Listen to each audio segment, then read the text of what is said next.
Welcome back to the Catching You podcast. Today, I'm your host, Lacie Ham, and I'm actually by myself. My dad is not here with me today, and I'm going to be doing a solo interview. Um, I'm with McKenna, and then I actually don't know how to pronounce your last name. Can you pronounce your last name? Bregelman. Braegelman. Okay, McKenna Braegelmann. I actually found her on one of my old teammates' Instagram stories, and she reposted you because you were nominated for NCAA Women of the Year, right? That's correct. Amazing. So I stalked your Instagram a little bit, knowing me. I just wanted to know what you were nominated for. And it turned out we actually went through a very similar experience with our head injuries. So, and I was reading her story, and I just wanted to kind of interview her and get her side of the story and how we kind of are similar in ways. So, McKenna, kind of tell us how you got into softball, maybe your travel ball journey, your recruitment, and how you got into college and where you're at now. Absolutely. First, thank you for having me. Of Super course. excited to get to talk with you. My name's McKenna Braegelmann, and I started playing softball, I think when I was 3 or 4. Just, my dad played college baseball, and so I started playing almost immediately as soon as I could, and I kind of fell in love with it.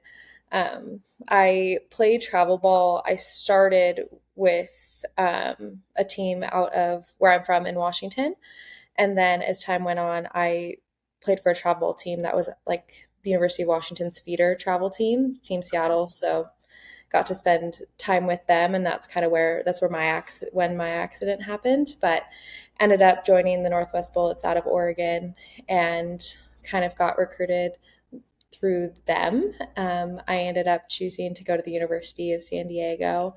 Um, I don't know what drew me to it. I think, well, one, San Diego, so you can't get much better than that. Exactly. Uh, but I think it was the only school that I was looking into that was going to allow me to study biology. And that was like something I'd really wanted to do. And they let me, and they were one of the only schools to let me. So I really went for the academics.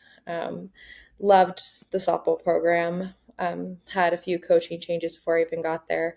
But yeah, that's kind of how I ended up at USD.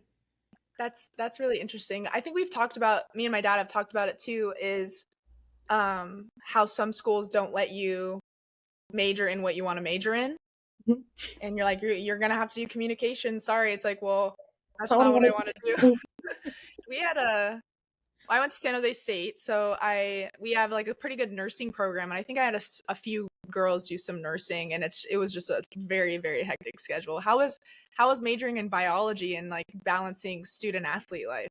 Oh, it was pretty difficult. I decided to double major too, so I did biology and psychology. Okay, Um, was able to do it over 5 years though, which was nice with that's very an nice. injury that I had. So was able to do that. It was difficult. Like the labs part, balancing that with practice was something that was quite difficult and hard to manage, but over time got pretty easy. Had a lot of support, so that was what was nice. Yeah, it's nice having a coaching staff that supports you and wants you to be Absolutely. successful. Absolutely. So I wanted to ask you first, like growing up playing in softball, um, of course, me and my dad talk a lot about how, because he was my bucket dad, basically. So we were always in the backyard doing bullpens together, and he would take me to practice, literally every single thing. So I wanted to ask you, like, what role did like your parents have in your softball life? Maybe your dad or your mom or anyone else in your life that pushed you to be a great athlete. Absolutely. Dad was a very similar person for me, except for he was too stubborn to sit on a bucket. Even when I'd come home from college to throw to him, no bucket, and he refused to get a catcher's mitt.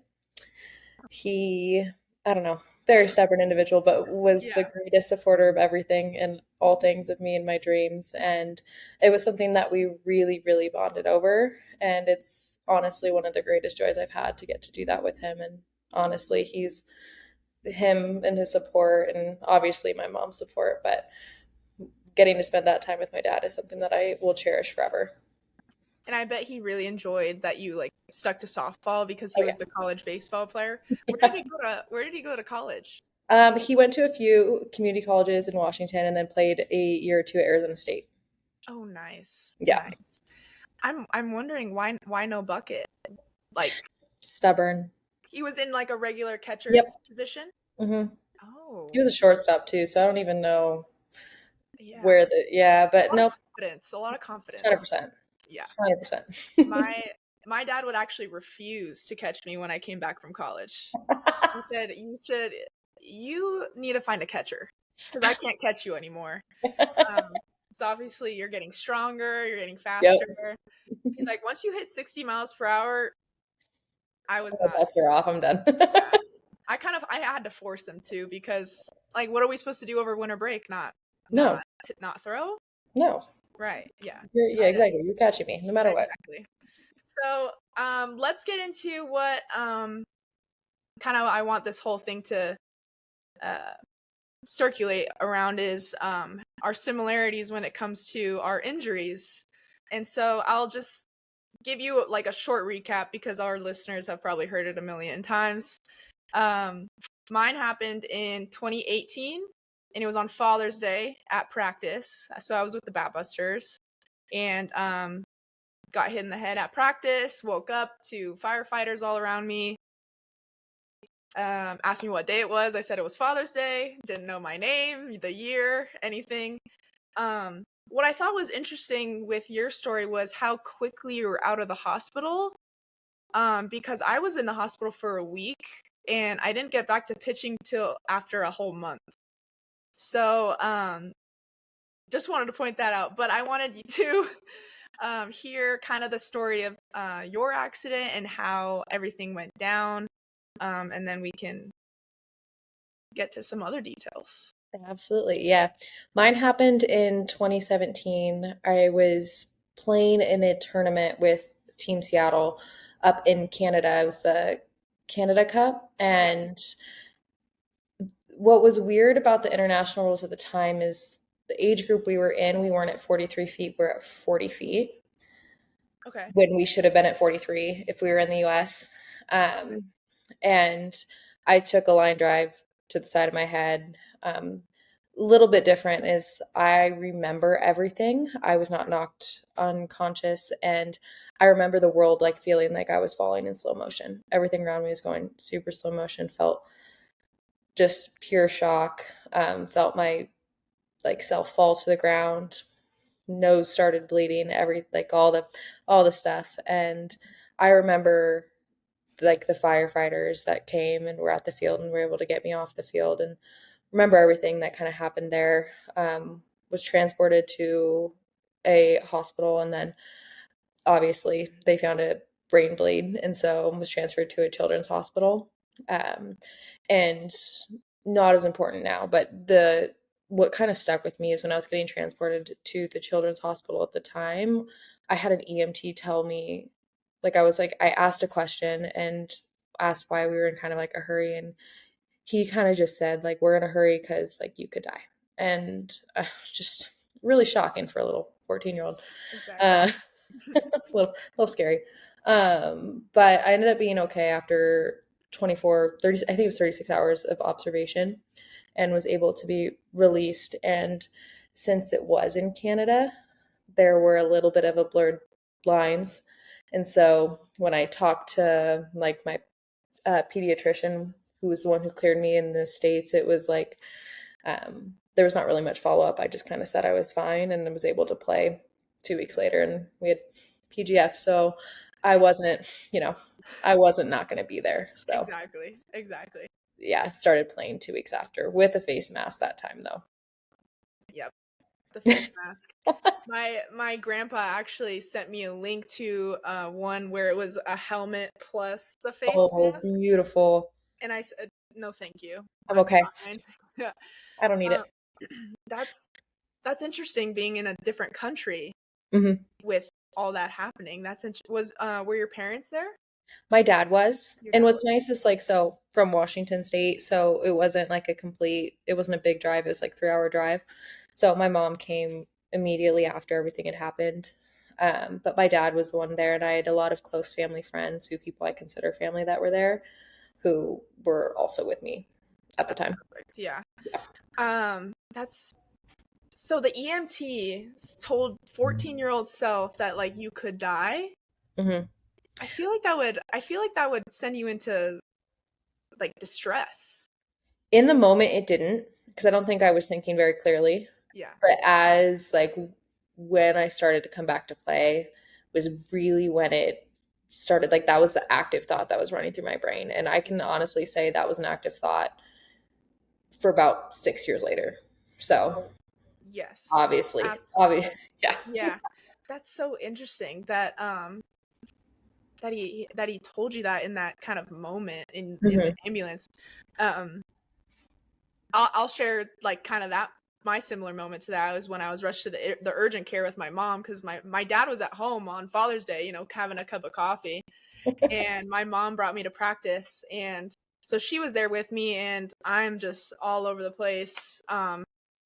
She comes to my side after speaking with the doctor, and she's like crying, and I'm like, "Whoa, what's wrong?" She's like, "Well, you're probably gonna have to have surgery on your head because your brain's bleeding," and I was like, "Oh, awesome, great." But she was obviously really upset with that, so that made me upset and like Yeah. that whole thing. And then they transferred me to the children's hospital, similar to you. And then they wheeled me into the operating room, and I'm hooked up to all these wires, and I'm like, what's going on? Um, and then somehow it gets all quiet, and the nurse comes over to me. She's like, your brain actually stopped bleeding, so you're all good. I was like, oh, that's awesome. Thanks. Um, so no more surgery. Didn't actually have to get it, so that's good. Okay. Um, but yeah, that moment, I I wonder if you kind of thought this too. My kind of first thought when I was there is like, when can I pitch again? Yeah. You know, Mhm. did you have a similar moment or similar mindset when you were in the hospital or when you got cleared? I think it was more when I got cleared, like that, like few hours after, because I went and watched my team play, and all I wanted to do was play again. So Yeah, definitely had that moment. that's yeah. Um it's hard to think about because some people don't play again. You know, No, I've heard of athletes that are like, I can't step can't back do on it. the I'm field, done. I can't step Yeah. back on the court, you know, whatever it is. So let's get into that kind of how the after effects and kind of the symptoms. Um, I've talked a lot about PTSD on here, anxiety, of course. So I just want to hear what um after your accident, kind of how that unraveled into you playing again and your mindset going into pitching again. Absolutely. What was weird was I feel like for the first 3 or 4 months, I was in this mindset of I'm fine, everything's fine, just gonna push through, and it Um, ended up working for me really well, and didn't. I feel like I didn't struggle as much until about 6 months later was when I started to have panic attacks when I was pitching. I got super anxious. My palms would sweat a lot. I felt like I was in this mindset of I'm gonna die. Like I can't do this. I could barely the pitch I threw was an inside pitch and I felt like I couldn't throw that again. I was terrified to throw inside to a batter. And all I could think about was if I plate this pitch or if I don't hit this spot, then it's gonna get hit back at me.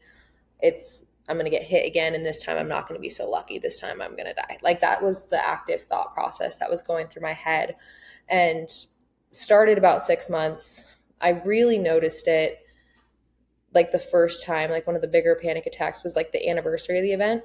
Mm. Had practice, was pitching live, and I had to come out immediately because I started bawling. I What was so hard was my travel ball coaches at the time, and honestly, everyone around me didn't really know what was going on. And so I don't know if you've experienced this. It's where people were kind of telling you, "Okay, you're overreacting. Like Oh, all you the got to get time. over it." Mm-hmm. And I obviously couldn't. But it was so frustrating and so isolating and such like this alone feeling of, okay, no one's understanding what I'm going through. And as time had went on, like I had committed to USD and we were going through a few coaching changes. So this will make sense in a second. I developed the yips, underhand and overhand. Um, couldn't throw a strike to save my life. I remember getting put into a travel ball game, walked 4 batters in a row, 16 straight pitches, and got pulled. And then got told that I was like, I wanted to figure it out so badly. And so I went to try to throw in to figure it out and just got told that I was selfish and that I needed to figure out what was going on. And so that was definitely really difficult. And so I didn't do well my last 2 years of travel ball, but at the time I didn't have a head coach, so no one was watching what I was doing, and so I was really fortunate. Fortunate because then everything kind of got better when I got to college, but for that time being, that was really difficult, isolating time. For sure. And I totally relate on people telling you, "Oh, just get over it." Like, why? I mean, even okay, so I played for the Orange County Batbusters, and during my accident, I was on Mark Campbell's team. So the coaches in that particular environment are very hard on all their players, and multiple times I was hearing like this was the line. Everyone gets injured. What's so different about yours? Yeah. That was the line that I was hearing, and I was like, I mean, sort of, yeah. I mean, people get injured, but I don't know why I'm so different. Yeah. Fortunately, Mark was so supportive, and he was one of the first people to see me in the hospital. But that's I'm wondering, and even my dad. I don't know about maybe your parents. They're like, "What's going on?" Like, I don't know what's going on. Like, my dad wanted to be like wanted to help me. I mean, my panic attack started when I started high school, or was in my high school season, and I would start like hyperventilating when a ground ball was hit to me. I was like, I don't know why I'm crying and hyperventilating. It was a ground ball. And so my dad was like, I don't know what's going on. I was like, I don't know either. You're asking the wrong person. Exactly. And we were so young. And I wanted to ask you, like, were you also like, what's going on? Like, I have no idea what this could be. Yeah. It was just like, how do I not hyperventilate? How do I not sweat? How do I not just like think these thoughts while I'm pitching? Yeah, it was so frustrating.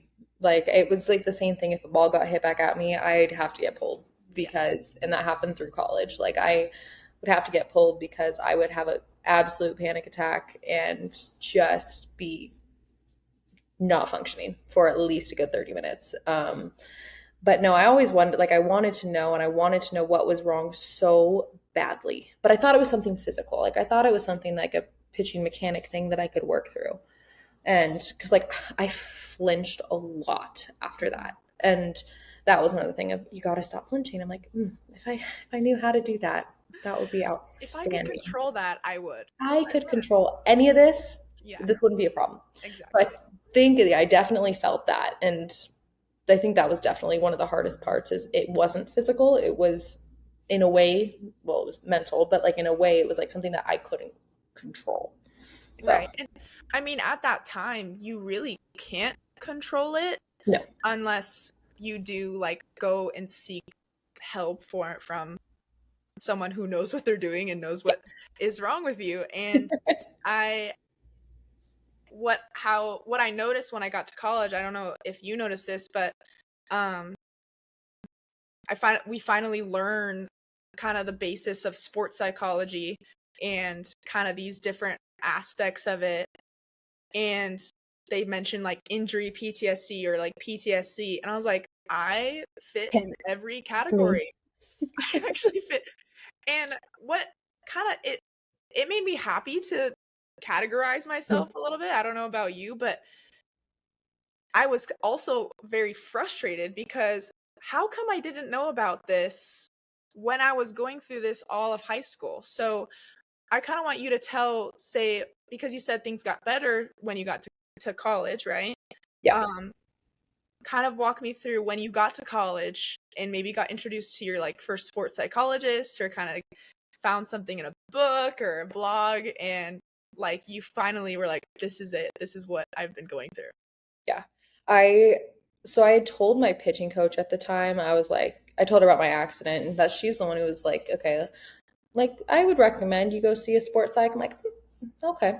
Because I tried to see one in high school, but I didn't connect with her really well. She didn't really know what I had to talk through pitching with her and help her understand. And I was like, this isn't going to help. Like, this wasn't working. She had not there's enough knowledge about softball to make it conducive. And so we didn't really connect. And so I stopped trying and went to college, started seeing that sports psychologist. And she was the one who ended up making that diagnosis of PTSD. Plus, I was dealing with anxiety really badly in just everyday life. Like, I could barely speak in front of groups of people. I would have to like rehearse what I was going to say. If we were in a circle, like first week of softball in a circle, I'd have to start practicing what I was going to say so I didn't mess up. Wasn't paying attention to what anyone else was saying. But like my mental health got worse in college before it got better. I developed depression and a pretty bad eating disorder and ended up being suicidal my sophomore year. And after that super low point in my life, I had gotten more long-term care with a psychologist, and she was the one who was able to really help me. Like, I still see her today, but ended up going through CPT trauma therapy with her, and it was incredible the difference that had made. How one summer I could go from get a line drive hit back at me, start crying, teammate gets hit in the head, whether that be with a pitch or in any sort of way, shape, or form, and I'd have a panic attack and need to leave. They stopped happening.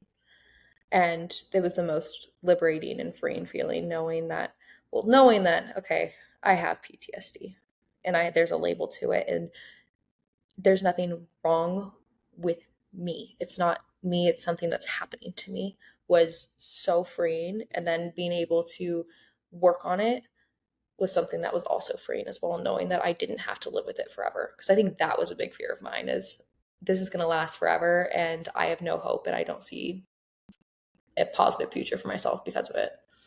Wow, that's an that's amazing that you got to find that person for you that helped you through that time, because I mean, college athletics is a whole different beast. And I try to tell that to the little ones because I'm like, I want to go to college. And I was like, amazing. It is a whole different beast though. Well, you have to understand.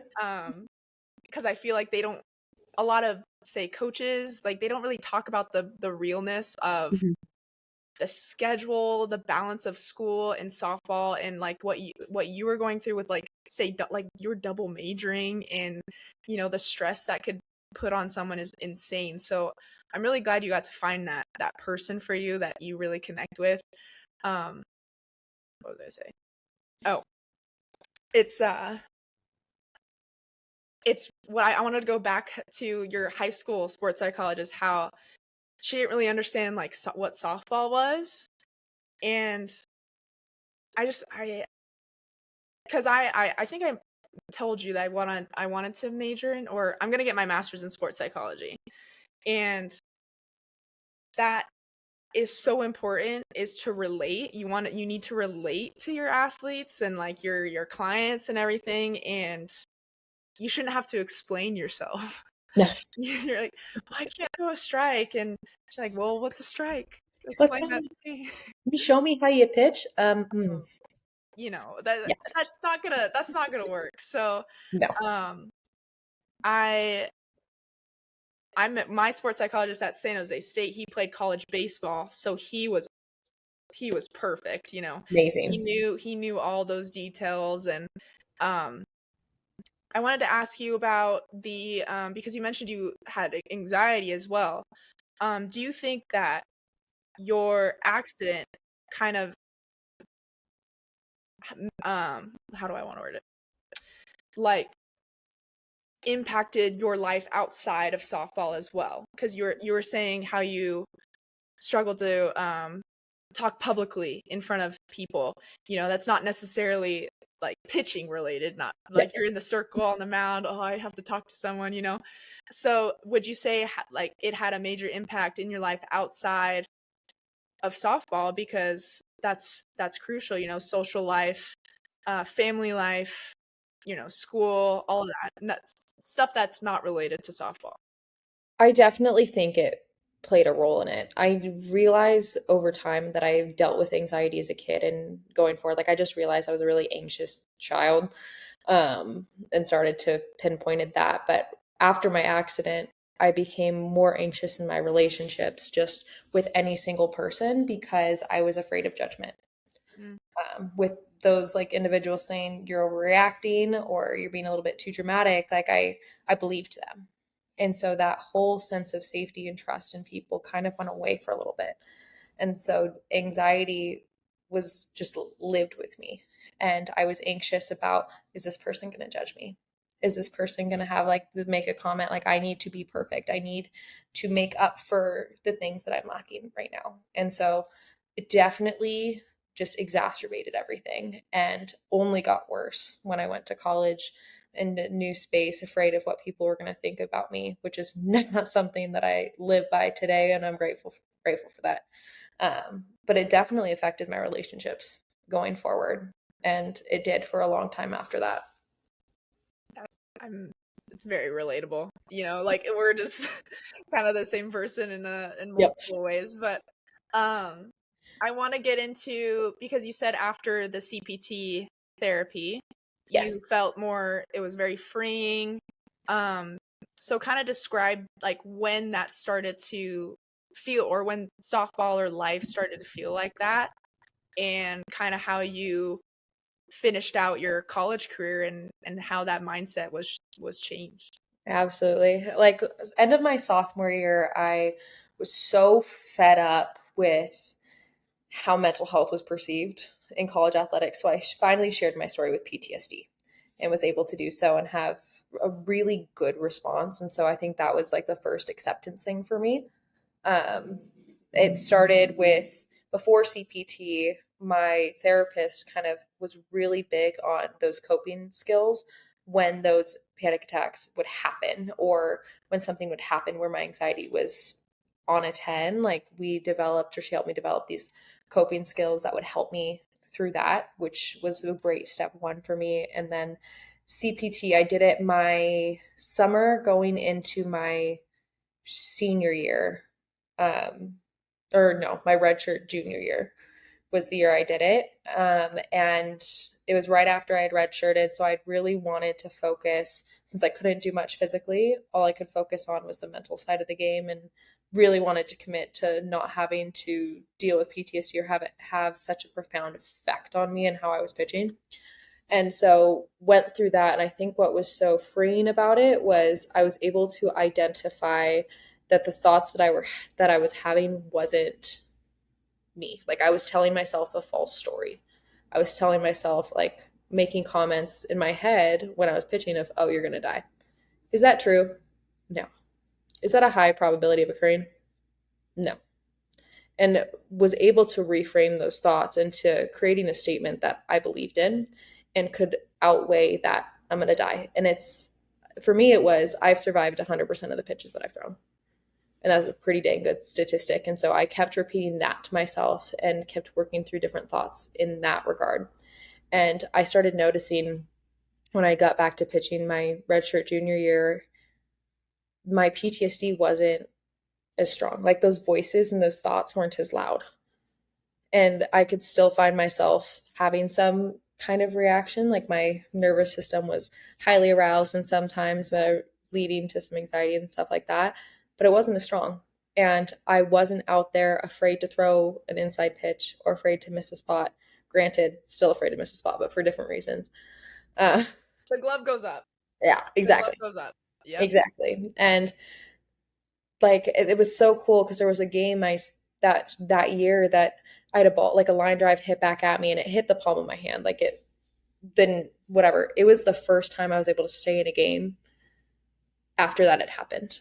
And because like everyone who knew my story, which was my entire team and everyone around me knew what had happened. And when that had happened, everyone was scared. Everyone was like, oh, like this isn't going to be good. And then I was able to do it. And that was just more of that was the most freeing feeling of those thoughts didn't have that much control anymore. And after going through that trauma therapy, my PTSD did not get to have that final say anymore, which I think was the biggest thing for me.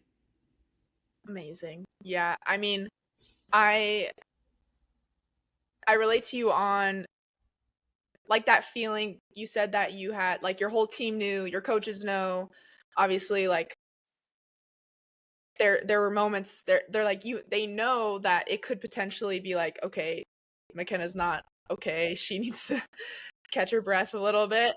And like my teammates were similar, like I think my junior, actually more my senior year. This past season, you know, stuff would happen, come by me, and they would come up, "Are you okay? Are you okay?" What? I'm like, "No, I'm fine. I'm fine." Like we take a Good. together and then we Yeah. move on, you know. Yep. And I think, like, to touch on your point, I mean, it's so freeing to be able to do that again, and just pitch and be like, and play the game and not have to worry about that. And you say that you don't want you didn't want, or you didn't want that PTSD to have control over you anymore. And I think that's like a great way to put it, because they're just thoughts at the end of the day. It's just Yeah. what we do with those thoughts, Uh-huh. how we portray them. And you mentioned like reframing, and I loved learning about reframing within like my psychology classes and everything. I think it's so huge, not just in softball, but In life. in everything in life, you know.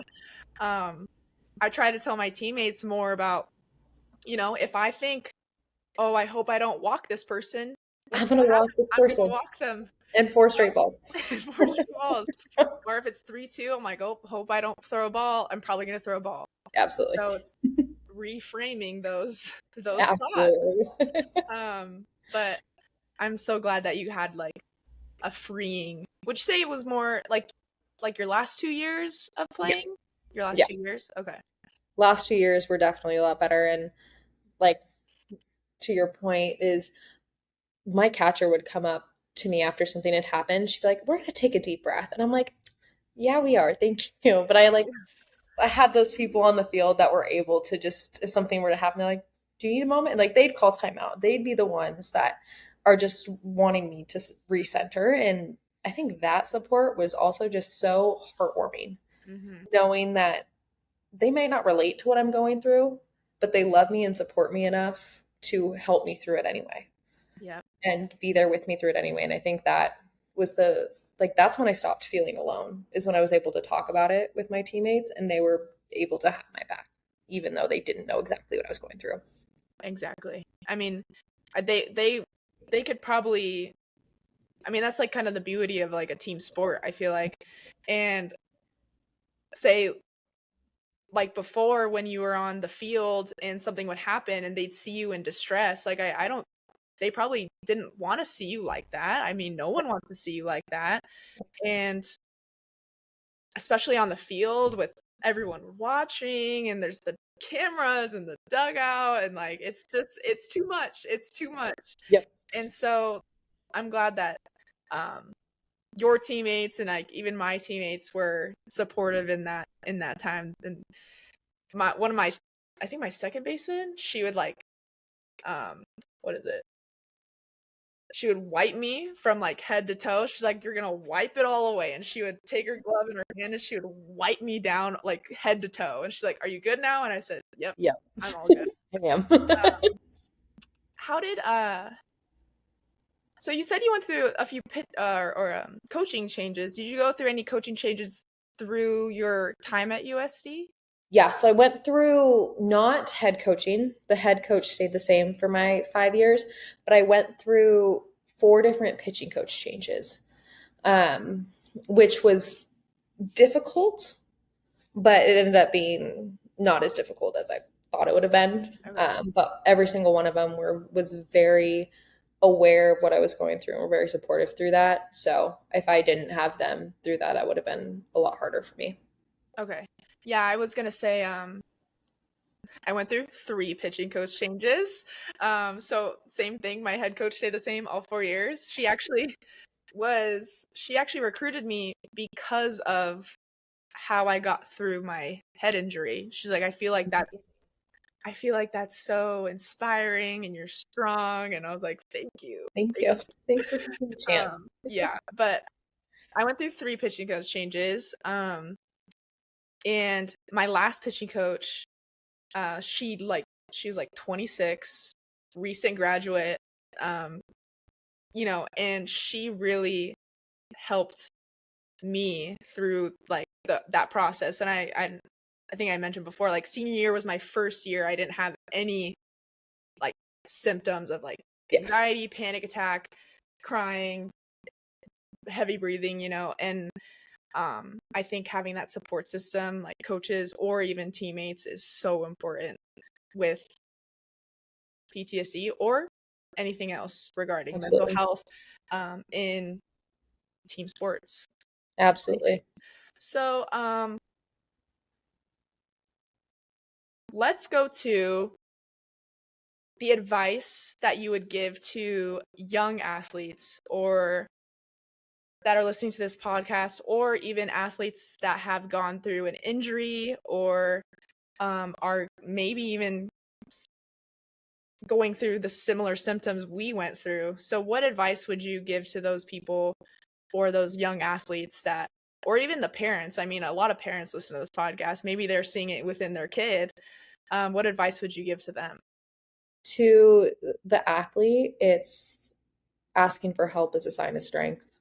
I think I waited so long to get help because I was afraid of what people would think of me or how I'd be perceived. And so being able to realize that you're not alone in any of this process, anything related to injury, to mental health, to specifically to PTSD, when I got help, things got better. And when I was able to talk about it, things got better. And so being able to realize that it's not something, it's not who you are, and it doesn't define you, and you can get through it no matter what, and that there is hope and that there's a future where you don't have to deal with what you're going through anymore, and to keep striving and looking for that. To parents, it's just continually asking questions, or to anyone who has a loved one dealing with mental health issues or PTSD, is sometimes the individual might be a little bit reluctant to ask for help. And so it's just being able to listen and not listen without judgment and just be there. And it doesn't even have to be having a conversation or providing solutions, but it's just that reassurance of knowing that that individual is supported. And I think the biggest thing is just keep asking questions. Keep being curious, not judgmental, is I think the biggest thing for me, and the biggest thing for what helped me through all of it. Yeah, I totally agree. And like being, because we're still learning about mental health within student athletes or even just athletes in general, like maybe high school students don't even know what they're going through because those resources aren't provided for them. And just trying to research, like you said, ask questions, like reach out to people, like, what do you know, how can we help my kid, or how can I help myself? And you said it's not who you are, it doesn't define you. And I really love how that's worded, and I've quoted it on this podcast before too. And I love saying like sports is something you do and not something you are. So it's a process, it's a journey. It took us many years to get through it. And I one of the things that I'm kind of pushing for is recognizing it earlier. Imagine what kind of help we would have gotten if we saw it right away. It's like, okay, what can we do now? And you got to college and it was like even more freeing, and we just want the young athletes to have that.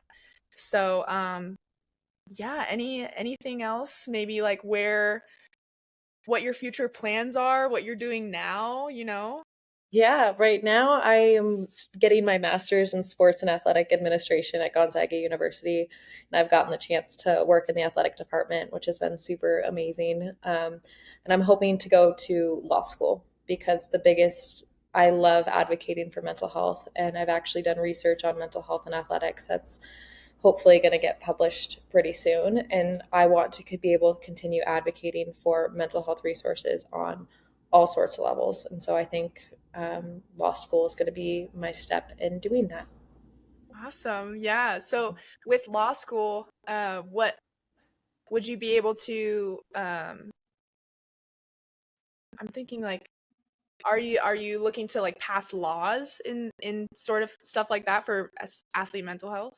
I really want to. I want it to be more policy based and have standards within the NCAA that they have to follow and each institution has to meet. Because one thing I've learned throughout this whole advocating and process is some schools are very different. Is some might have the very bare minimum or not at all, and some might have all the resources in the world. And so making sure that it's each athlete has equal opportunity and a standard that they can receive help is something that I'm really passionate about.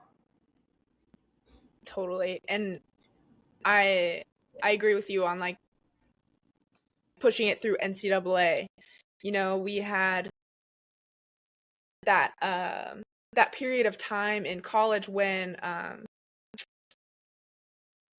I think you know like the Katie Meyer story from Stanford, you know, it really hit the Bay Area when I was at San Jose. I mean, we're right up the street from Stanford. So that after that happened, I was doing research into like NCAA and their policies and all that stuff. I was like, it's very general.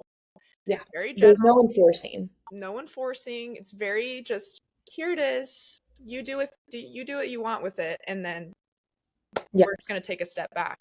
So that's really cool that you want to do that. I hope I get to see that in the future.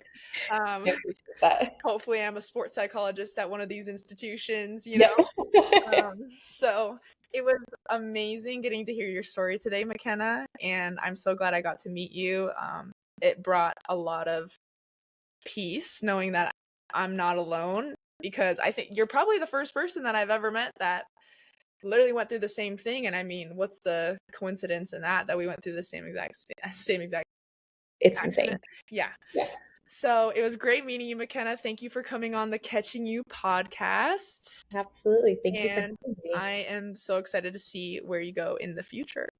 Thank you. Of course. And thank you everyone for listening to the Catching You podcast. And we will catch you on the other side.